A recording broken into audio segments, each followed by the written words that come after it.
Hello दोस्तों, नमस्कार। आप सभी कैसे हैं? उम्मीद करते होंगे अच्छे होंगे। तो दोस्तों आज हम लोग लूसेंट का वन लाइनर चैप्टर वाइज प्रश्न को देखेंगे। दोस्तों परीक्षा में लूसेंट से यहीं से प्रश्न आते हैं और घुमा फिरा के आपको प्रश्न पूछा जाता है। तो दोस्तों देखिए आज हम लोग लूसेंट का पार्ट 1 कवर करेंगे। परीक्षा की दृष्टि से काफ़ी महत्वपूर्ण होगा। तो चलिए हम लोग वीडियो को शुरू करते हैं।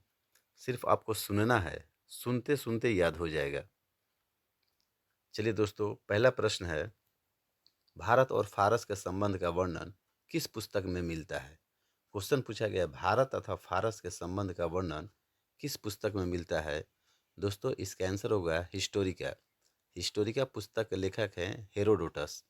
चलिए नेक्स्ट क्वेश्चन करते हैं, भारत का भूगोल। भारत का भूगोल नामक पुस्तक के लेखक कौन थे? दोस्तों इसका आंसर होगा टॉलमी। भारत के भूगोल नामक पुस्तक के लेखक थे टॉलमी।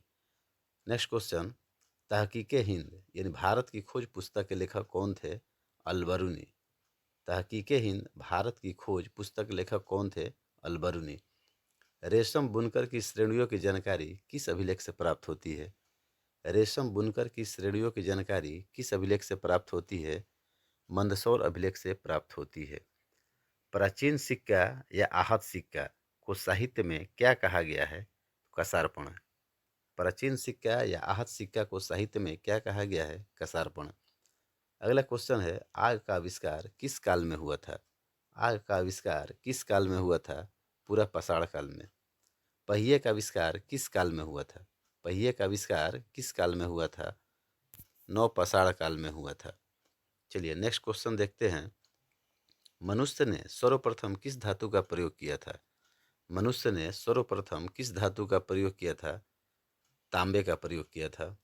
अगला क्वेश्चन है, प्रथम बनाए जाने वाला औजार कुल्हाड़ी कहाँ से प्राप्त हुआ है? अतिरम्पक्कम। प्रथम बनाए जाने वाला औजार कुल्हाड़ी कहाँ से प्राप्त हुआ है? अतिरम्पक्कम से प्राप्त हुआ है।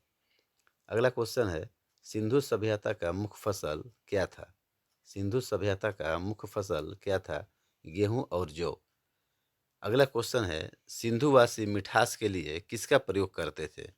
सिंधुवासी मिठास के लिए किसका प्रयोग करते थे? शहद का।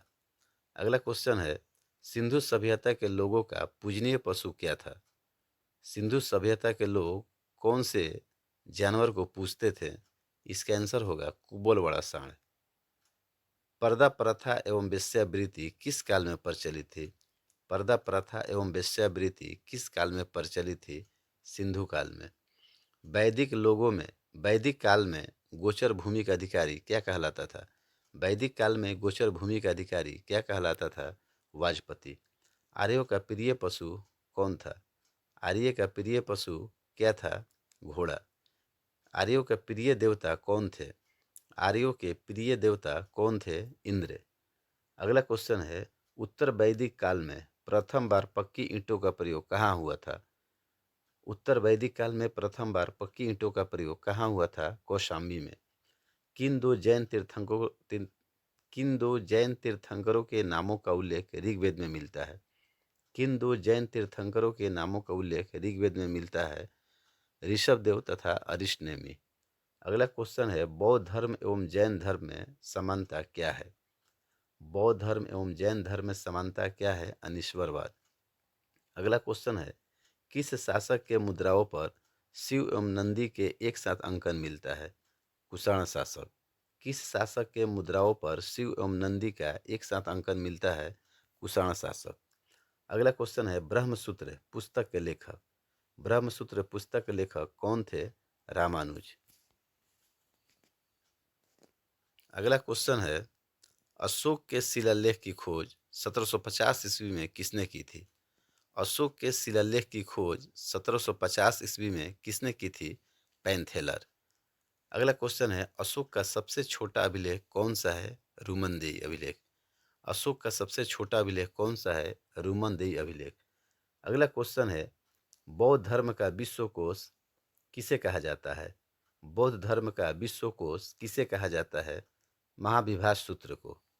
अगला क्वेश्चन है, बौद्धों का रामायण किसे कहा जाता है? बुद्ध चरित्र को। बौद्धों का रामायण किसे कहा जाता है? बुद्ध चरित्र को। बुद्ध चरित्र के लेखक अश्वघोष घोष थे। अगला क्वेश्चन है, गिरनार पर्वत पर स्थित सुदर्शन झील का पुनर्द्वार किसने कराया था? गिरनार पर्वत पर स्थित सुदर्शन झील का पुनर्द्वार किसने कराया था? इसका आंसर होगा स्कंदगुप्त। अगला क्वेश्चन है, कालिदास किसके समकालीन थे? कालिदास किसके समकालीन थे? चंद्रगुप्त द्वितीय के। अगला क्वेश्चन है, गुप्त काल में विष्णु शर्मा द्वारा रचित पुस्तक कौन था? गुप्त काल में विष्णु शर्मा द्वारा रचित पुस्तक कौन था? पंचतंत्र। अगला क्वेश्चन है, सूर्य सिद्धांत तथा आर्यभट्टियम नामक ग्रंथ की रचना किसने की थी? सूर्य सिद्धांत तथा आर्यभट्टियम नामक ग्रंथ की रचना किसने की थी? आर्यभट्ट। भारवी किसके दरबार में रहते थे? श्री विष्णु। कीर्तर्जुनियन के लेखक कौन थे? भारवी। भारवी किसके दरबार में थे? श्री विष्णु। मतविलास प्रहसन की रचना किसने की थी? मतविलास प्रहसन की रचना किसने की थी? महेंद्र बर्मन। दस कुमार चरित्र के लेखक कौन थे? दंडी। दस कुमार चरित्र के लेखक कौन थे? दंडी। दंडी किसके दरबार में रहते थे? नरसिंह वर्मन द्वितीय। अगला क्वेश्चन है, फहियान ने किस राज्य को सुखी एवं समृद्ध बताया था? फहियान ने किस राज्य को सुखी एवं समृद्ध बताया था? मध्य प्रदेश को।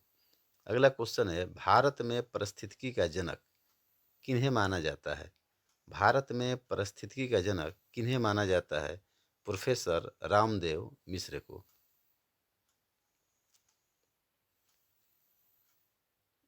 अगला क्वेश्चन है, बंगाल के किस गवर्नर जनरल पर ब्रिटिश संसद में महाभियोग की कार्रवाई चलाई गई थी? बंगाल के किस गवर्नर जनरल पर ब्रिटिश संसद में महाभियोग की कार्रवाई चलाई गई थी? इसका आंसर होगा वारेन हेस्टिंग्स। अगला क्वेश्चन है, किस स्थान पर भारत में डेनिश लोगों ने अपनी बस्ती बनाई थी? किस स्थान पर भारत में डेनिश लोगों ने अपनी बस्ती बनाई थी? चिंसुरा। अगला क्वेश्चन है, प्रधान कार्बन स्रोत के रूप में कार्बन डाइऑक्साइड का उपयोग करने वाला जीव क्या कहलाते हैं? प्रधान कार्बन स्रोत के रूप में कार्बन डाइऑक्साइड का उपयोग करने वाले जीव क्या कहलाते हैं? आंसर होगा स्वपोषी। अगला क्वेश्चन है, यशो बर्मन कहाँ का शासक थे?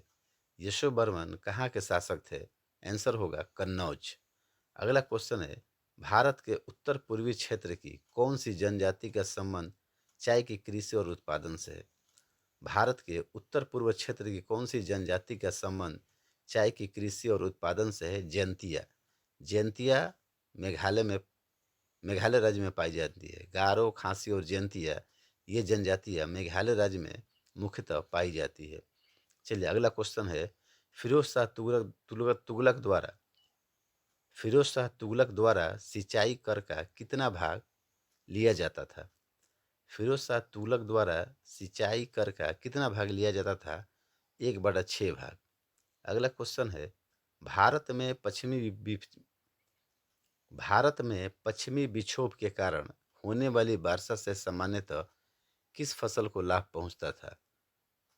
क्वेश्चन है, भारत में पश्चिमी विक्षोभ के कारण होने वाली वर्षा से सामान्यतः किस फसल को लाभ पहुंचता था?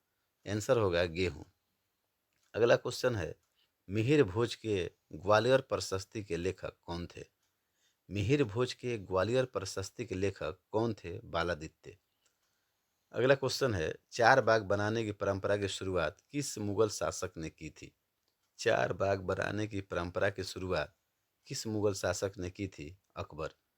ताजमहल का पूर्ववर्ती किसे माना जाता है? ताजमहल का पूर्ववर्ती किसे माना जाता है? हुमायूं का मकबरा। हैदराबाद की स्थापना किसने की थी? हैदराबाद की स्थापना किसने की थी? तुरानियों ने। अवध की स्थापना किसने की थी? अवध की स्थापना किसने की थी? यूरानियों ने। लंदन एवं इलाहाबाद दोनों स्थानों पर एक साथ सिविल सेवा परीक्षा का आयोजन किस वर्ष किया गया था? लंदन एवं इलाहाबाद दोनों स्थानों पर एक साथ सिविल सेवा परीक्षा का आयोजन किस वर्ष किया गया था? 1922 ईस्वी में। अगला क्वेश्चन है, वर्नाक्यूलर प्रेस एक्ट 1878 का समर्थन किस अखबार ने किया था? वर्नाक्यूलर प्रेस एक्ट 1878 का समर्थन किस अखबार ने किया था? पायनियर अखबार ने किया था। स्वदेशी आंदोलन का विचार सर्वप्रथम किस पत्र में प्रस्तुत किया गया था? स्वदेशी आंदोलन का विचार सर्वप्रथम किस पत्र में प्रस्तुत किया गया था? संजीवनी। संजीवनी पत्र के लेखक थे कृष्ण कुमार मित्र। लास्ट क्वेश्चन है, न्यू लैम्प फॉर ओल्ड पुस्तक के लेखक। न्यू लैम्प फॉर ओल्ड पुस्तक के लेखक अरविंद घोष।